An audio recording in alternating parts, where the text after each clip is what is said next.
नीलाञ्जनसमाभासं रविपुत्रं नियमाग्रजं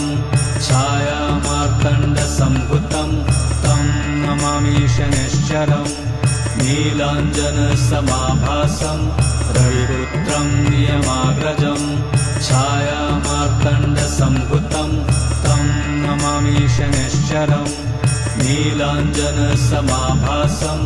रविपुत्रं नियमाग्रजं छायामार्तण्डसम्भुतं तं नमामि शनैश्चरम्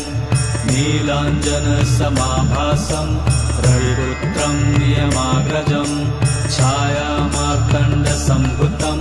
तं नमामि शनैश्चरम् नीलाञ्जनसमाभासं रविपुत्रं नियमाग्रजं छायामार्तण्डसम्भुतं तं नमामि शनैश्चरम्